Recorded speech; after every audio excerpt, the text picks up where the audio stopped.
Hey there guys, how you all doing? You are back with Sam, and you'll notice in the background I've actually got a console gameplay, and you'll also notice that I'm playing as a rank 1 again. Now all this will be explained later in the video, because it does relate to my topic, which is all about Microsoft and their stance in the current console battle. Now if you're a regular YouTube viewer, it'll be of no surprise to you that at the moment the PlayStation 4 seems to have gained much more popularity than the Xbox One.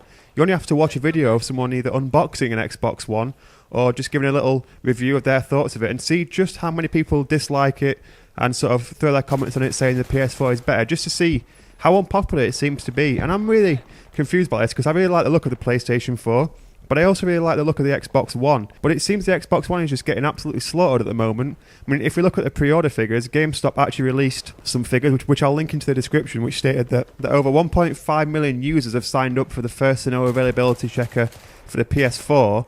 But for the Xbox One, the numbers are just 700,000, so that's over twice as many pre-orders of the PS4 than for the Xbox One. Now, if you look at the two themselves, I don't really see a huge difference between them in terms of what they offer in hardware, but I think it's the way Microsoft went about selling the Xbox One, which has left a lot of people annoyed and unwilling to purchase their console, with the whole scenario of them 1 minute saying you're not allowed to play pre-owned games on the console, you're going to have to pay a fee to activate them, and you're also going to have to be connected to the internet every 24 hours. But then as soon as the public reacted badly to that and they saw PlayStation were doing the opposite, they then made a huge U-turn, which led to sort of people saying the Xbox should be called the Xbox 180 due to that huge U-turn. And it seems a lot of people are still really annoyed with them for that.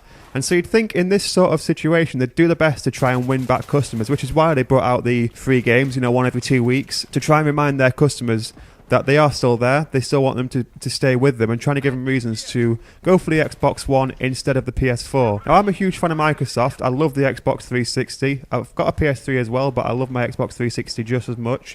And I love my PC as well. I'll never buy a Mac. But recently, Microsoft annoyed me as well as a customer and made me think for a second I will never actually buy an Xbox One. A lot of people with their Xbox Live account are sort of sitting on a knife edge because there was a huge spell not too long ago of people's accounts getting hacked and them losing that Hotmail account, losing the access. And a lot of people were unable to reset their password because perhaps it's a Hotmail they set up a long time ago. And so this was all fine. You could still sign into Xbox. You just couldn't download your tag. But recently they made it so in order to actually sign onto Xbox Live, you had to enter your email address and password. That left people like me just completely out of it and unable to actually get onto their gamer tag and unable to access Xbox Live, which some people have paid £40 for a year subscription for, and they're unable to get into the account. This is why I'm actually playing on a new tag on this one. I couldn't get into Xbox Live, had to create a new account and start again from scratch. Now, I have recently resolved this issue. I can now get back into my gamer tag. But what annoyed me was the fact that they announced they were going to put security proofs on our accounts, so we're all ready for that. But they didn't really give any warning before they sent out this requirement for your email address and password. You just logged in and suddenly found out you couldn't get onto your gamer tag.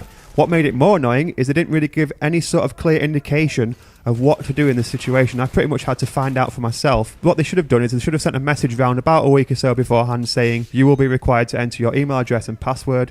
If you can't do this, fill out this form, which I'll link to in the description. You have to fill out this form online. Then if that fails, you then ring this number, which I will also link into the description, because they don't actually tell you how to find this number. You have to find it yourself, and then maybe they can sort it out. You have to fill out a form over the phone and then hopefully get your gamer tag back. So it's really annoying the fact that they've sort of messed us about this much, and it's actually annoyed me as a customer that I've had to go through this process. I know you can say, oh well, you should have made your account more secure, but who thinks of that when they're 10, 11 years old and making an email account? When this Hotmail got blocked ages ago, I just quickly signed into my PlayStation, changed my email over the PlayStation with no issues. But on Xbox, in order to change your email, you then have to put in your email address and password, which obviously you no longer can do because it's blocked. So yeah, it's more security, but they should make it easier for you to get in touch with them and prove who you are and sort this out. They didn't really give any warning. They just chucked it in and left you in the deep end. You had to find out for yourself. Now, they have made a move, which I do actually quite like recently, though, which is to abolish Microsoft points and use actual credit instead,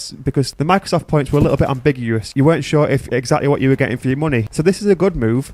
People are worrying that perhaps it means you'll have to keep a credit card on your Xbox permanently now, because people don't like you to do that, but they are replacing prepaid points cards with prepaid credit cards, so you still don't have to put a card onto your account. So that is actually a good move. But I was really annoyed by the way they treat this whole proofs thing, and sort of a lot of people are locked out of your accounts If you are locked out of your account, struggling to get back into it, like I said, I'll link the form into the description that you have to fill out.